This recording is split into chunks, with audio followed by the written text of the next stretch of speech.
All right, we are live on YouTube. Give us just a second while we post these links out and we will get started. Copy streaming link. All right, we are live on YouTube. Give us just a second while we post these. Hey guys, Alex here. We want to thank. Okay, one more link to go. Sorry about that.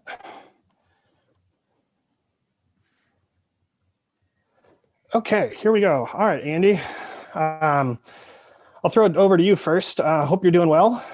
We're coming at you from the Showware Center again, as you can see behind me. 4-3 Winterhawks win. What'd you see tonight? You know, I thought tonight was a better game than last night for Portland, especially on the start. It was a bit of a different game. I was wondering about the legs for Spokane and how they would play, being their third game in 3 nights, and starting the season that way is not probably ideal. But I thought both teams had their legs pretty well. Offensively, it took them a little while to get going and get shots on goal, but Portland got better as the period went on, and I thought both goaltenders played well in that first period, and Portland got the nice play by Kloss to set up T-check for the first goal, and you could tell it kind of put Portland in the direction they wanted to go. And then, carried over to the second period, and then to fast forward to the third, 4-1 lead, about, 8 minutes left in the hockey game. You think it's pretty much done, but give Spokane credit. They battled back. They got some goals from some lines other than Adam Beckman and Eli Zumak, and made it a close game at the end. But, all's well that ends well for the Winterhawks, and you get another big 2 points in the standings, and you come home and never have to go back to Seattle to play a home game again. Yeah, that was weird. I'll say, being in the building and seeing him come out of the other tunnel for one, warming. Well, it started with the warm-ups in that corner, right, which was very different. Right, I had my camera set up here, and you talked about it last night. Are they going to know to go to the right bench? And it seemed like they did. All the coaches went to the right bench as well. But yeah. It was hearing TNT in the building was. I thought not hearing the chant last night was weird. TNT in the building here was just it. It was different. It was very different. So, but yeah, you're right. You didn't hear very much. Yeah, you didn't hear very much on the CHL TV side. You could hear it in the background, but you really couldn't hear it. At least I couldn't hear it when I was listening to the broadcast. But you could tell. I mean, you hear the siren, and the siren's so recognizable, and then you kind of know what's happening after that. But I've never been my daughter always asks me, the song plays. She goes, "That's our song we play at this point in time." And I'm like, I never pay attention to the music when we're in a hockey game. So I'm like, oh, okay, that's great. Yeah, that's great. So, and I know it was also kind of a dry run for some of the staff as well as they prepare for Friday. Yeah. So it's good to see a couple of them up here, and they had the couple signs up in the back, which I think will give us an indication that they'll maybe have some. Able to sell some advertisements. So that's good for them from a business office standpoint. For sure. So, but anyway, let's kind of jump in. I think the story of the night tonight was the fact that 2 shorthanded goals for Portland. The first one from Simon Knack was just he's using his frame more, I think, this year than he has in years past, or last year, I should say. We started to see it a little bit at the World Juniors and him playing with HC Davos, over the summer or over the early part of the winter. And, that puck, we had Don Hay tonight in the post-game show, and he said that, or in the press conference, and he mentioned that they saw it clear from the bench that the puck was in the net. He wasn't sure if the ref was able to see it, but said it was pretty clear, and, they just need to huddle up together, and they were able to do that. So, I thought it was definitely the right call. The referee did the right thing. He motioned for the penalty shot. And then he got the rest of the team together, the linesman and the other referee, to talk about it, because there's four sets of eyes on it, and someone might have a different angle. And if someone had the same angle, like a linesman that the Portland bench had, and saw the puck cross the line, I thought it was pretty obvious when I was watching it when it happened live that the puck was in, because it couldn't have gone anywhere else. Because it wasn't outside the net, and both Arnold and the defenseman crashed into the net after the puck had already kind of got past them. So I thought there's only one place the puck could be, and that was in the net. So, for those who aren't aware, there is no video replay in the Western Hockey League this season for the 24-game season. I think it's for a couple of reasons. I think it's also the trend to reduce the number of personnel, but I also think the fact that both Edmonton and Calgary are playing in smaller community rinks and not in the Saddle Dome or Rogers Place in Edmonton, that they may not have the setup and the cameras for video replay. So instead of trying to make a building ready for it for 24 games or 12 games for home games in Central, they decided not to have video replay. So whatever the call is on the ice, it stands, and that's what you're stuck with. So, and I thought it was the right call, and for Portland, turned out to be a very big goal for sure. Yep, and then Gabe Kloss, I thought maybe had his best game in a Winterhawks jersey. He seems to do that here in this building. I remember last year he had a couple of good games in Seattle as well. So, he had stole the puck at the blue line, kind of knocked it down, and found Cicek for that one timer that went high up over Arnold. What did you see from Kloss tonight? I really like Gabe Kloss's game. I mean, I liked him last year as a 16-year-old, a guy that reminded me, and I compared him to a Taylor Lear. If for Portland fans, you can look back that far to see that Taylor Lear's career, same frame, good skill around the net, works hard, does all the right things, good defensively. And he's got an opportunity now to play with Dero and Jarvis. And, while they haven't put up big numbers in the first 3 games, he's been noticeable. Made a great pass to Nick for the goal today, and then he scored the third goal at the start of the third period on a tremendous passing play with Dero and Jarvis. And 17-year-old draft year, wants to, again, as we talked about, get the scouts' attentions, and I think he's served himself well in the first 3 games of the season, and I expect big things out of Gabe Kloss, and first-round Bantam pick, and he's going to be a big part of Portland's future for the next 2 to 3 years. Let's if there's any questions, I know we've got several people in the YouTube, so feel free to drop us a question in there. We see Ryan that had mentioned that it's historical, likely to never see it again for Portland playing at home in Seattle. It's a typical 2021 deal there. So but yeah, so drop any questions that you have in the chat, and we'll be happy to answer those. I want to talk a little bit about the game from the Spokane side. Yeah. And we know that there was no Jack Finley. Similar to Portland, they're down a couple of guys in USHL. They've got their starting goaltender in Lukas Parik there. They've got Luke Toporowski, Bear Hughes. Is there one more? And then Jack Finley was out tonight. He's out with an injury. So they kind of were a little bit of a one-line team there for a while. But I think Beckman, by my little tally sheet here, I'm seeing that he had 11 shots on goal. So I think that was, he kind of sparked that comeback. But what did you see from Spokane tonight that you liked? Yeah, it is official. 11 shots is what Beckman was credited with. But for the second straight night, him and Zumak are both -2. They played a ton. They were out just about every second shift. With usually it was Cordell Larson as their center. They're going to get tons of playing time. It'd be interesting to see what Spokane does when Finley's back in the lineup. Do they make some line moves and maybe break up some of that scoring a little bit and try to spread it out over a few different lines? Because up until tonight, they really hadn't got any offense from other lines besides the Zumak and Beckman pairing. And they're now 0-3. Actually 0-2, 0-1 officially, but winless in their first 3 games. And, you can't really look at their goaltending and say that's been an issue for them. It's been more goal scoring. Campbell Arnold was good in the 2 games he played. And then Mason Beaupit, only allowed 2 goals to Everett last night. And Everett put a touchdown up tonight against Tri-Cities. So I think there's some things for Spokane there. If they can get some contributions from their depth forwards and their younger forwards, they're going to be a team to contend with. But from what I saw tonight, they're going to rely heavily on Beckman and Zumak, and why wouldn't you? They're tremendous hockey players, and they've always had good numbers against the Winterhawks in their history as well. So, but I did like some of the young defensemen that they had tonight. I thought Logan Cunningham played pretty well on the blue line for them. And then Matt Gross is a big young defenseman, got his first goal on a wrist shot from the blue line tonight. So again, about development this season, and if you're the head coach of Spokane, do you continue to play those top players, 25 to 30 minutes a night, or do you spread it out and try to get those younger guys experience? And so that's going to be the dilemma for all the coaches right now in the Western Hockey League.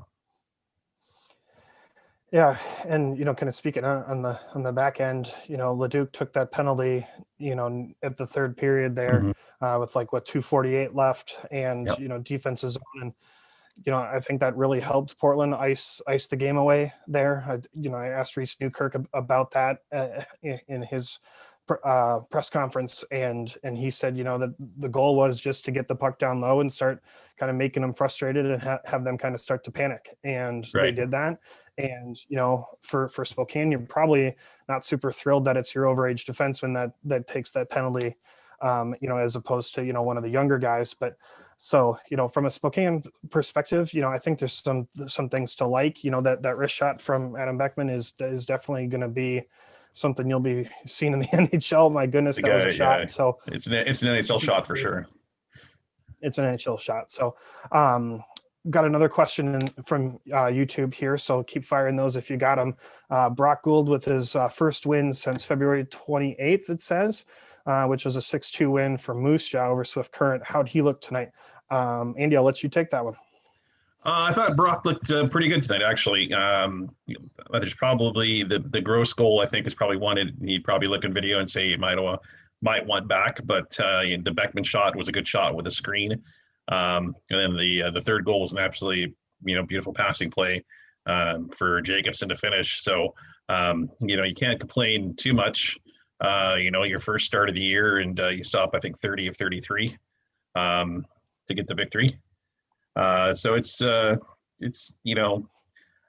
I was happy to see him start tonight, just to get some game experience.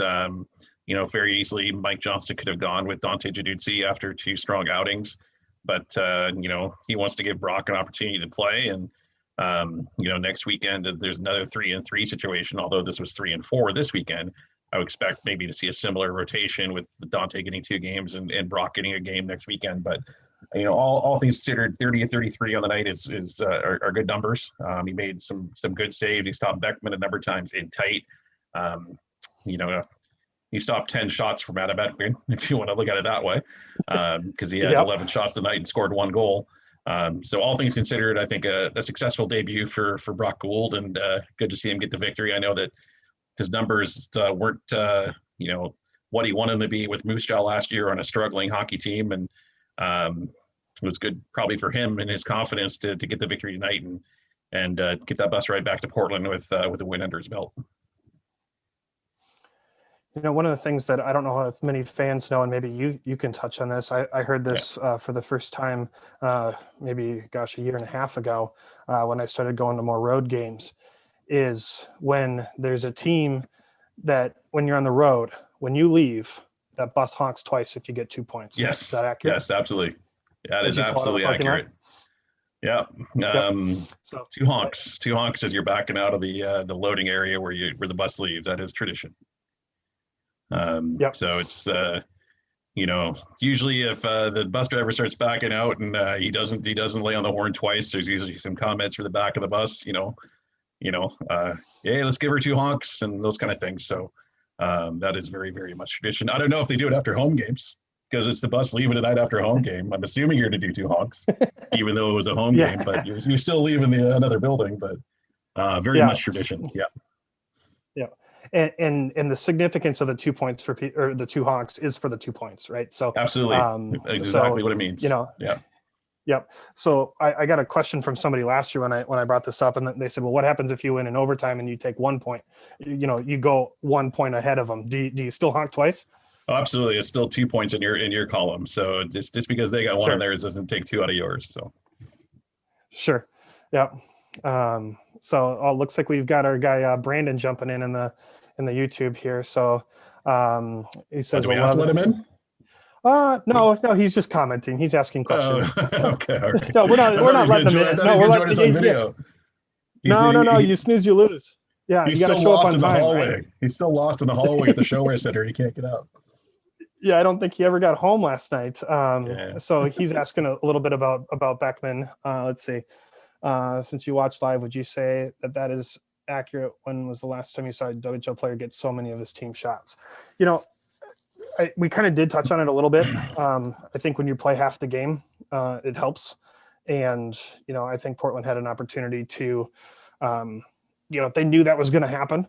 And, I think they rolled, for the most part, I think they rolled 7 lines for the most part. We were watching up here from the suites, and I think they started limiting some of the younger defensemen there towards the end once it got a little closer. But I think especially with some of the rookies there, Johnson was trying to get him more ice time.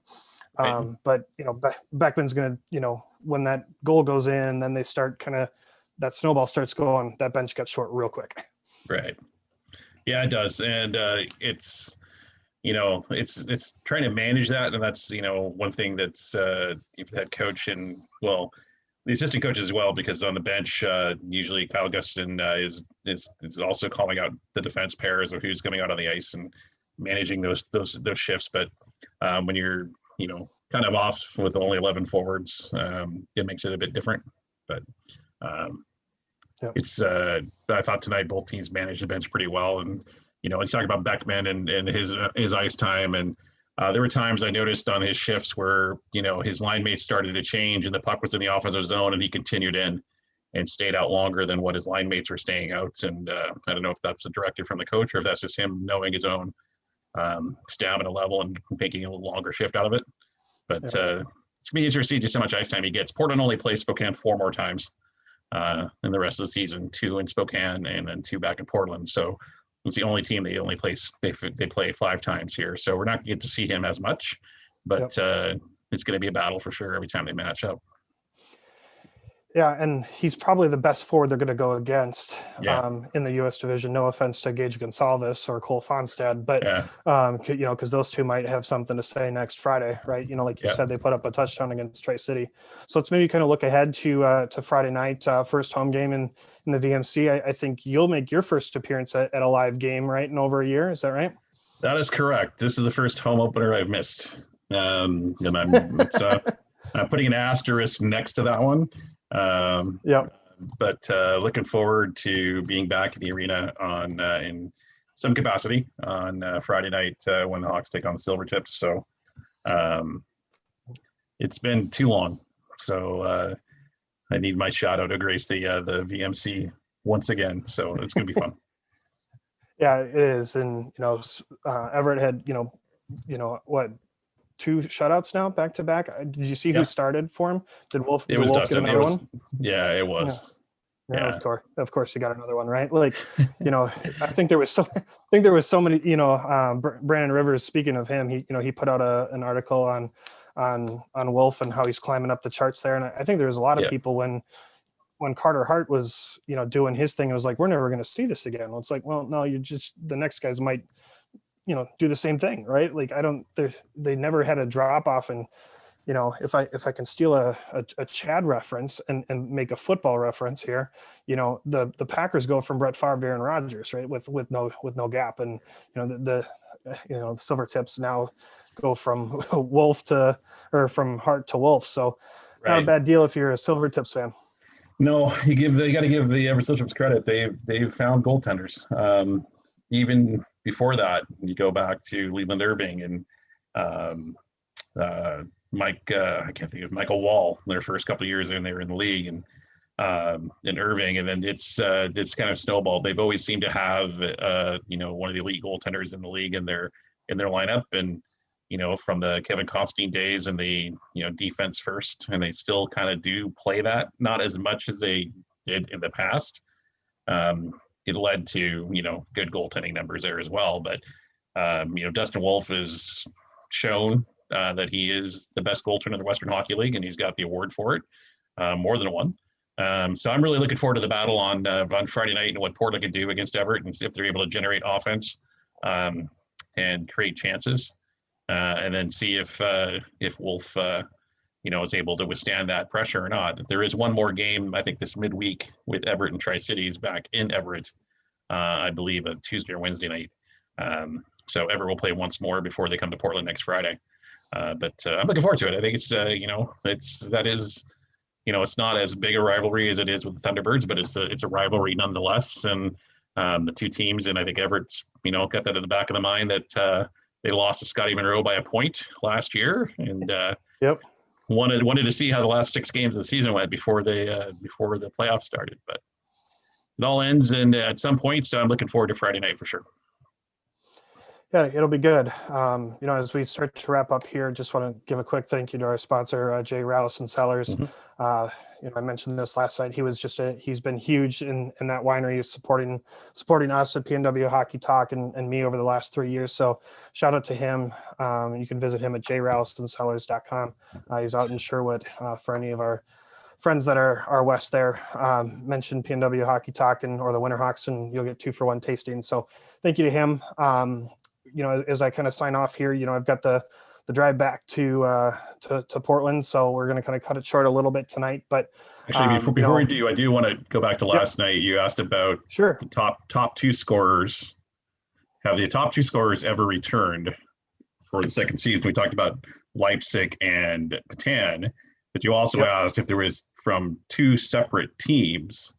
If the top 2 scorers returned the next year, and it's happened once in the Winterhawk era. Back in 82-83, 83-84, Dale Durkach for Regina and Dean Evison for Kamloops. They were number 1 and number 2 in 1982-83, and they both returned and were in the top 5 of scoring for 83-84. So This also happened with teammates 2 other times besides Leipzig and Patan. In 98-99 and 99-2000 with Brad Moran and Pavel Brendel from the Calgary Hitmen. They went 1-2 both years. So back-to-back years, they were 1 and 2.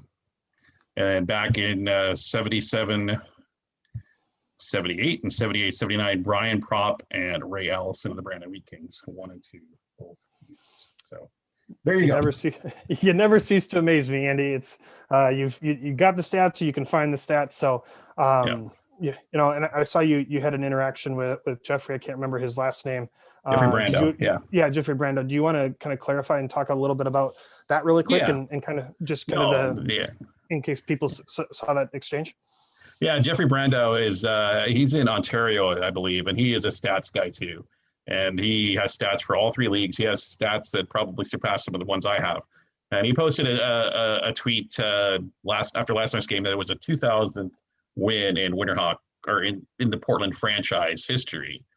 And I just wanted to clarify that included the seasons in Edmonton prior to the Winterhawks moving to Portland. I only really track statistics from when they got to Portland until current. So tonight's win is 1,648 in the Winterhawk era since moving to Portland. So they have about 352 wins that came in Edmonton prior to the relocation. So if you look at it franchise-wide, Edmonton and Portland as a franchise, that's now 2001 victories. So I just wanted to make sure that I clarified with him that that is including Edmonton. But either way, he does great stuff. And if you get a chance to follow him on Twitter, he comes out with stats every night on just about every game that his dedication to it is admirable from someone who does it too. That he takes it quite a ways, and I think it's great. I mean, I'm all for numbers, I'm all for stats, but I wasn't questioning his ability to give a stat. I just wanted to make sure that we were clear that was both Portland and Edmonton. Sure, no, that makes sense. A couple other milestones. I think Jaden Dureau had his 100th point last night in his career. And then I think you did in your After the Whistle blog, which we'll give a quick plug that you've posted up on pnwhockeytalk.com. There's a couple of those that you've written about upcoming milestones. Was there something about a Spokane goal? You want to talk about? This is the 150th win in franchise history from Portland against the Spokane Chiefs. 150th win. Okay, gotcha. So they had an opportunity to get 150 against Tri-Cities if they would have won on Thursday night. So I think it's odd that they were both sitting at 149 wins against both Spokane and Tri-Cities heading into this season. So the win against Seattle last night was number 301. Oh, wow. Okay. And with Johnson getting his 400th. right? Right. And also, they're all if you want to get it deeper, the first goal that Portland scored last night was the 2,400th goal they scored against Seattle in their franchise history. So. That's where that came from. A lot of round numbers for you right now. I know. So it's kind of like watching your speedometer roll over, right? Right. So I'm going to throw two numbers at you really quick. So Gabe Kloss's fifth multi-point game for the Winterhawks. And then I believe, if I looked at the game notes correctly, which thank you, I guess it's really your numbers that I'm just repeating back to you, but I know them. Yes. I made note. I look at your game notes. How about that? That's it's awesome. 34th game for Rhys Newkirk with multi-points. Correct. So, right. Is that, I believe that's what it is. So, yes. Newkirk is really, the typical Minnesota goodbye, right? This is, I think we said that about 6 minutes ago, but, Rhys Newkirk, he's really shown up for Portland this year. The one question I want to ask you is, we knew he was going to take this leap and he was going to be the offensive player. Yep. The question that was kind of percolated in my mind today is he going to get the Skylar McKenzie treatment? And what's the likelihood you see him coming back? And would it serve him well to be back as an overage, similar to like what Joachim Blichfeld had, as opposed to the Skylar McKenzie treatment? That's an interesting thought. I mean, I know that Rhys has until June, unless they extend the deadline. I don't know. I haven't heard if they're extending the deadline. Normally it's June 1st to sign your contract 2 years after your draft. So he was drafted 2 years ago. So traditionally it would be the Islanders would have until June 1st to sign him, or he becomes a free agent. So they go back into the draft. They go back into the draft, and then if they're passed over, then they become a free agent. Yeah, the only difference is because he would be entering his 20-year-old season, he could go back to the draft to be drafted. It was after his 20-year-old season, then he's a free agent, and he wouldn't be draft eligible at that point. So there's a chance that he could, not be signed by Islanders and then get drafted by another team, or if he doesn't get drafted, then he can try to get a free agent contract or pro tryout in the fall. Would another year of Western Hockey League action be good for Rhys, considering that he's only going to play, a third of the season this year? I say absolutely. There's been a lot of guys after their 20-year-old seasons who get pro contracts because they had really big 20-year-old years. And, Rhys is a guy that, if you're familiar, if you're fluent in Canadian, they say beauty, and Rhys is a beauty. He is the definition of a beauty. And I think that, he would fit in any team, with his character and agitation and scoring. And, I, for one, would love to see him back in Portland next year, but I'm sure for him, he'd rather be in the Islander system. And either way, I think it's going to be good for him. And, I think Portland would welcome him back next year, but it's really hard to say if what the Islanders' thinking is, and, if they're going to give him that contract and that opportunity to go play in the AHL next year. Yeah, and I guess it would be a similar situation for Dureau, because he'd be an overage next year as well. But the only difference was Jaden was drafted. Yep. Yeah, Jaden was drafted a year later, so they have until after his 20-year-old season to where they still hold his rights. Yeah, and that was like with Brendan DeYoung with the Hurricanes, from my understanding. That's correct. So, because I remember talking to him in his exit interview, and he was saying that he was really hoping that he would get passed over in the draft so he could be a free agent and kind of have everybody looking at him and seeing if that would give him an opportunity. And it ended up not working out for him, but there are some guys that it has worked out really well for to do that. So there's benefits that can come from that. I mean, obviously, instead of one team that's watching you have 32 teams that are going to be watching. Yep, absolutely.